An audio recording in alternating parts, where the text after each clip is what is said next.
Now it's my pleasure to introduce a friend and a real benefactor of Project ECHO, and I will tell you a little about him, David Bornstein.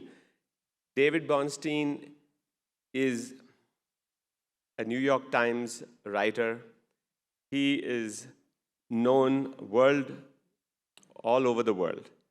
He's a journalist and a social entrepreneur, and he founded the Solutions Journalism Network, but he's written columns in the New York Times for years on solutions to the world's problems. And he's written a book about changing the world, which highlighted social entrepreneurs who are having impact.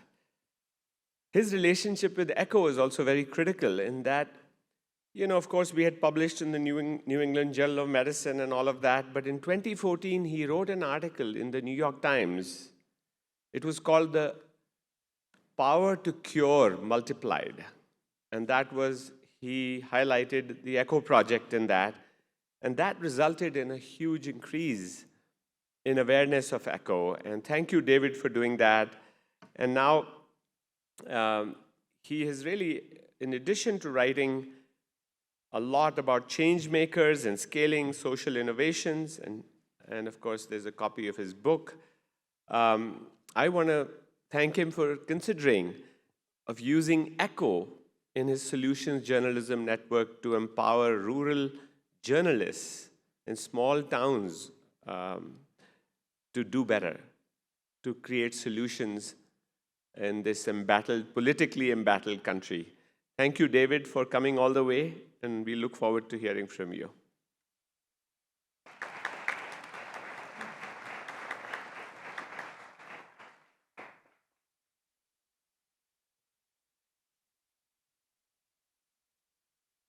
Good morning. It's really a pleasure to be here. Forgive me for reading. I wanted to get this right, so I was up late last night writing this out. It's really just a great honor and delight to be here with you. And I'm particularly happy because getting to speak about Project ECHO, I truly get to speak about an idea that has shaped my thinking quite profoundly over the past decade since I met Dr. Arora and wrote about ECHO in 2014. When I was reporting on ECHO for the column that Dr. Arora mentioned, it was called Fixes in the New York Times. I had covered many columns, and we wrote this for 11 years on a once-weekly basis. So we did over 550 of these columns, each one reporting on an idea or an approach to solve a social problem. And I can really say that Project ECHO is one of the most, if not the most, transformative ideas I covered in all of those 550 columns. And I apply the principles from ECHO in my work on a regular basis. So the organization, Solutions Journalism Network, that I co-founded, has the goal to shift journalism at the global level. And the basic idea is to move journalism from being a feedback system that basically tells us what's wrong with the world and what's broken over and over and over again, to a feedback system that in very practical terms helps us to understand how to build a better world.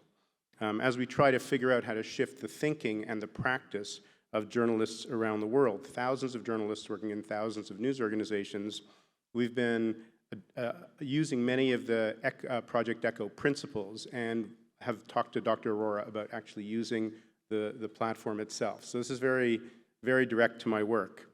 And we do it for a very simple reason, urgency. I do think that ECHO speaks to what is the greatest need and opportunity in the world today. To put it simply, as we approach planetary limits, whether it's with the climate crisis or biodiversity or health or democracy, the time that we have to respond skillfully to emerging problems and threats gets shorter and shorter. As we saw during the pandemic, failure to respond quickly had very catastrophic consequences. With the climate crisis, we need people around the world to be sharing knowledge about how to adapt our businesses, our agricultural practices, our water management systems, our health systems ever more quickly, and to learn from each other. So we really do have to get smarter together faster at the global level, and that means we have to wire the world in a way like the body's immune system. If the beauty of the immune system is that it is an all-teach, all-learn system. It is an echo, basically. You inject a vaccine in the shoulder, and within a few days, it's in the chest, and it's in the foot, and it's everywhere else. What a miracle when you think about it. The whole system learns the code. In such a system, it doesn't matter where the knowledge comes from. Once it enters the system, it becomes the whole body's knowledge. That's the basic idea. That's what we're doing here. Now, I've been a journalist for the past 30 years, and almost all of that time, I've been focusing on social innovation. So I'm quite an outlier in my field, or have been, less so every day, thankfully.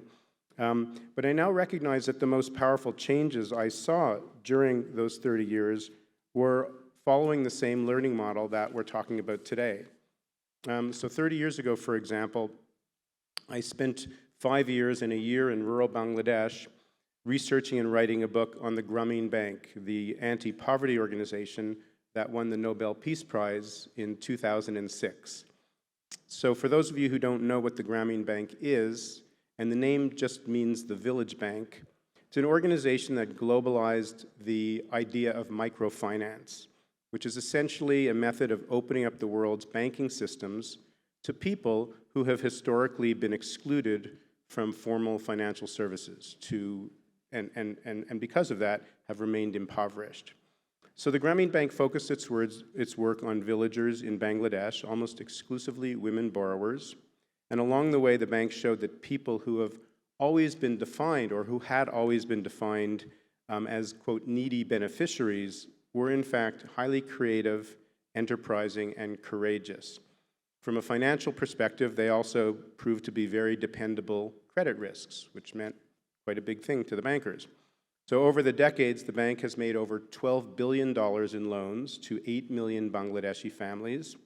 But more to the point, it has inspired and created processes so that other organizations around the world could follow suit. The estimates vary, but today, over 200 million borrowers are served by microfinance institutions. Those are families, so we're talking about roughly 1 billion people benefiting from this idea. So for Grameen Bank, the mechanism to make this happen, which began in the pre-internet age, was something that they called Grameen Dialogue. It began back in the mid-'80s. Dialogue was basically a community of practice, like ECHO.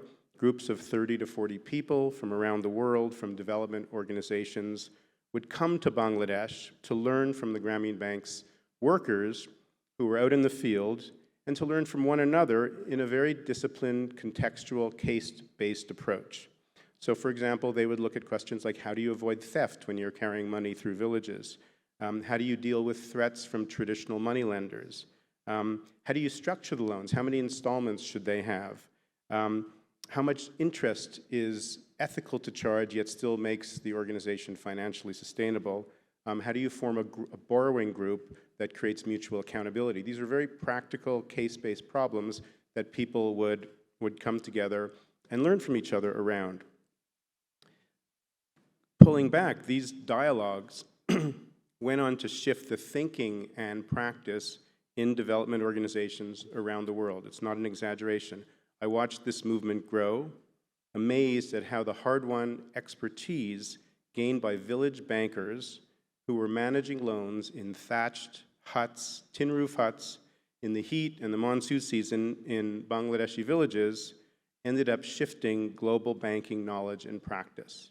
Now, microfinance is no panacea by any means, but it has changed the paradigm around the world to extraordinary impact.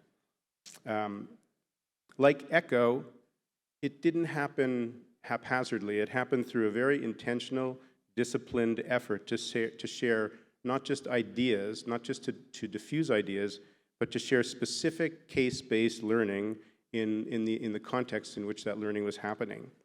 And it's made me wonder if ECHO's platform had been around then, how many more people could have been reached than even the 200 million families receiving microcredit today? After my experiences reporting on the Grameen Bank, I went on to write a book, as Dr. Aurora mentioned, about social entrepreneurs. I focused on an organization called Ashoka, which is a network of people. It supports people who build organizations to solve social problems with a goal to advance system-level changes. People like Dr. Aurora, in fact. So I reported on 100 organizations in 10 countries. It took me 5 years to do the research.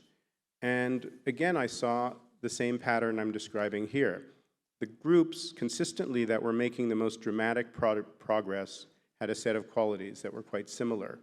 For sure, they were determined and committed and optimistic and courageous. They all faced continual setbacks and they had to adapt and learn. Those qualities are needed to do anything that's new and hard over a sustained period of time. But what really set them apart in terms of their impact was that they took active, deliberate steps to spread the knowledge to all the corners of their systems. They didn't hoard their ideas. They wanted the capacity to flow to others. They were happy, even eager to share credit. And what was interesting also was that it was in the countries with the least money that this principle took hold the deepest, which makes sense. When I was reporting for the New York Times over the decade that I wrote the column called Fixes, I saw the profound need for echo over and over and over. For example, I reported on cities that were highly successful providing permanent supportive housing to people living on the streets. I covered approaches to teaching math in elementary and high schools that were dramatically outperforming the standard instructional systems.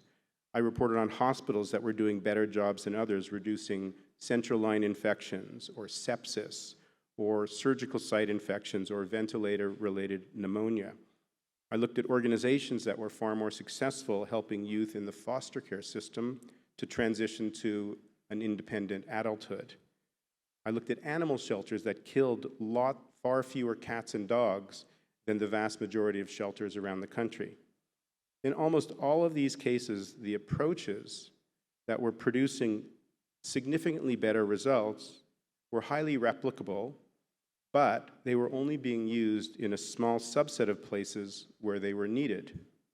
And I would think over and over, if only the other schools or the hospitals or the agencies or the animal shelters knew what was happening, if they knew about this, how much suffering could be reduced? And that question, how do we get the knowledge in people's hands where it can be used in real time, was the one that I just kept on coming back to. And then, how do we share knowledge that is scattered across systems in many, many people's heads? I read one time that you'd have to put 500 people in a room just to understand how the color TV works. That's how much knowledge is scattered in different parts of science in order to understand this, this technology that we've grown so used to.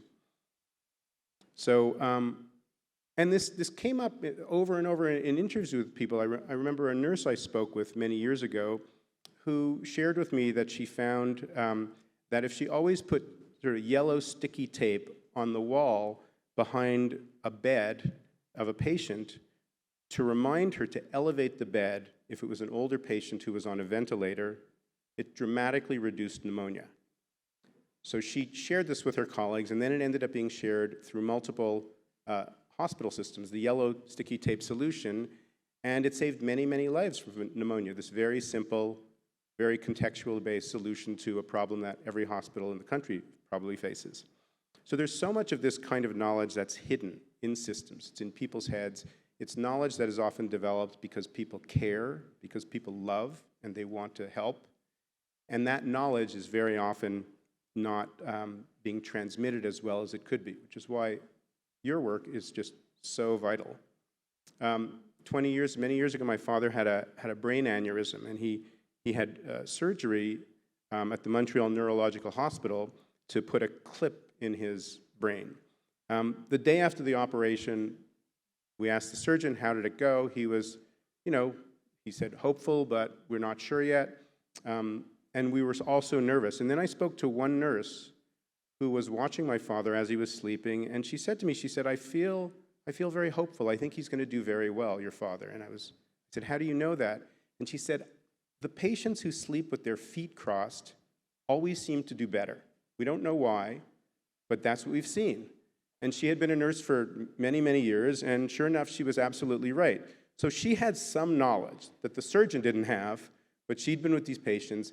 What is in the system? What is the genius that's in the system that we can actually capture through this ecosystem? Another time when I was reporting for the Times, I reported on a program in Kansas that was doing something so important. It was helping Head Start teachers learn how to better support young children who had experienced pretty severe trauma, even before they had come to Head Start. So this is before they were 3 or 4 years old. A surprisingly high percentage of children in Head Start programs have high ACE scores, which means that they've had serious adversity even at that age. They feel unsafe in their bodies. It could be from a sudden loss of a caregiver, from having parents perhaps with an addiction, experiencing violence in the household, perhaps experiencing periods of homelessness. And it makes it much harder for them to learn, to be still in their bodies, to be able to relate to other children, and just to enjoy learning.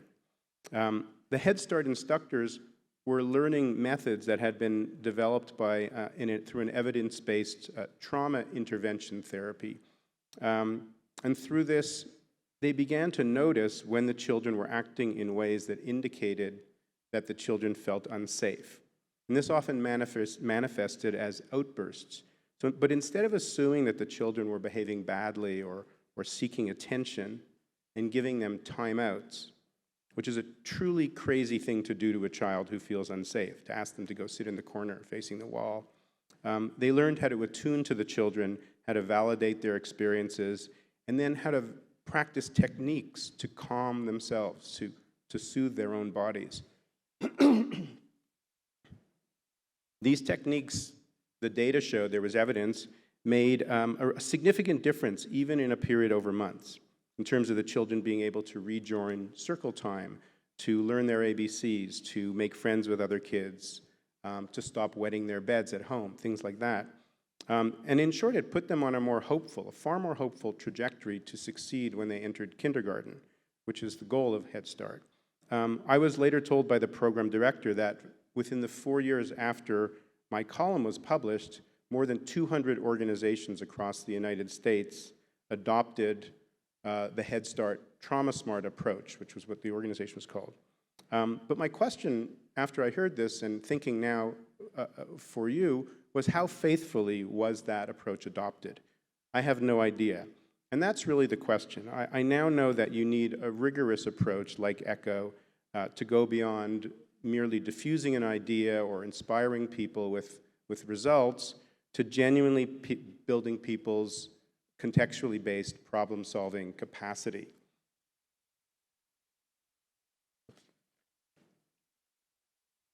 These pages are stuck.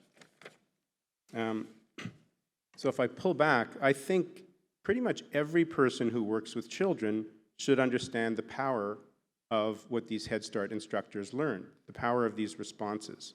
I mean, just think about it. What would the world be like in a single generation if we stopped punishing and humiliating children for behaviors that they often don't even have the skills or understanding to control, which is currently what we do? We need to reach millions of people. There's millions of teachers across the country, all the pediatric settings, all the social working settings. And we need to learn how to distribute this knowledge and get it into the water supply so that it becomes part of our collective intelligence. In the developing world, in India or Africa, for example, if you look at mental health programs that are achieving genuine success, they're always following this principle. What do you do when you have a huge problem, for example, like depression, and relatively few social workers, psychologists, or psychiatrists, which is the case in much of the developing world? You have to put the knowledge into the hands of community members who are providing care within the family or to one another in the village. There's an organization called Stronger Minds, which does this in Africa for depression, and it's had remarkable success. Now think ahead of American society in the coming decades, where the burden of caregiving is going to skyrocket. We all know. Right now, family members, very often children, are at the front lines of providing care to their parents or their grandparents. They desperately need support. The systems to give them the problem-solving knowledge really have not been built, although I suspect that there is an echo about that, and I'd love to hear about it. I think about my organization, the Solutions Journalism Network. We've engaged over the past decade with over 50,000 journalists around the world, and today we track solutions journalism from close to 2,000 news organizations that are using this approach. We have a database with over 15,000 solution stories, which are hand-curated. It's really exciting to have this kind of front-row seat to so many ideas emerging around the world to contend with some of our most pressing challenges. And it's heartening also that the news is gradually looking to capture more of the world's adaptive resilience. But with all that knowledge being surfaced, how does it really get into systems? That's really the question. That's the key piece. And that's why your work with ECHO is so vital and really mission critical.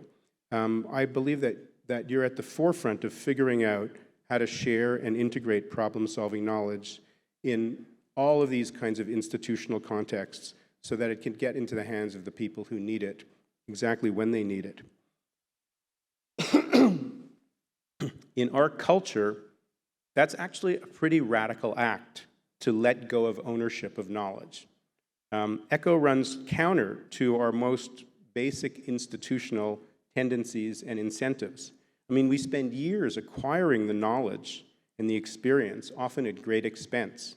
That's why we get the corner office, because of our knowledge. It's the dividend of our intellectual capital. So the idea of letting go of it can actually be seen as threatening. And I think that's why it's so important to keep in mind, ultimately what this game, this project, this global effort is really all about.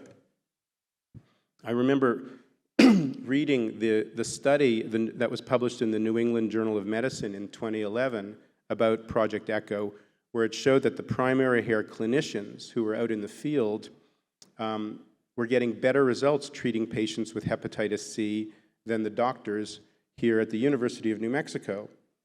It actually turned out that the primary clinicians' advantages, which were proximity, contextual understanding, relational trust, the ability to see people more frequently, were much harder to replicate than the specialist's knowledge, actually. And that's actually quite humbling when you think about it. And Dr. Arora saw this. He saw that it was only by letting the knowledge flow into all the hands in the system that there was a hope of reaching everyone and reaching them in time to potentially save their lives. And that's the only way that the system could be made fair. It's the only way to break down the hierarchies and inequalities that dominate our world. And we need that in so many areas. I don't think it's accidental that this idea emerged at this point in history. We're just 2 decades into the global wiring of human society, and it has no historic precedent. I mean, billions of people coming together with the potential to share information, just like the human antibodies talked about earlier. So far, we haven't come close to really actualizing this global immune system to its full potential. But we can extrapolate from what is happening around the world today in the MetaECHO universe, thousands of adaptations of the model. We can extrapolate what an all-teach, all-learn world could look like, where the impulse to share and learn and get smarter together becomes the norm. For me, the most inspiring thing is realizing that the Project ECHO mindset leads you to develop eyes that make your life more joyful. It leads to a deeper appreciation for the contribution of everyone in the system. Yes, it's true, you may have specialized medical knowledge, you may be a brilliant diagnostician or clinician, but it's so much more powerful when it's combined with the brilliance and intuition of people who solve problems at every level of the system. I think of the yellow sticky tape. Our systems don't always appreciate that and don't necessarily know how to draw it out or celebrate it or circulate it. And I think the Project ECHO mindset could change every institution. It could even change every family. How would an echo mindset change your conversations with your own children or partners? You really thought about it as drawing out, recognizing that each of us is doing creative problem solving in 100 invisible ways each day. So that's what you are modeling and building, in my view, and I think it has the potential to create a radically different world, a world I'd love to live in. In the words of Pablo Picasso, the meaning of life is to find your gift. The purpose of life is to give it away. Congratulations on all your success giving it away, and thank you for your attention.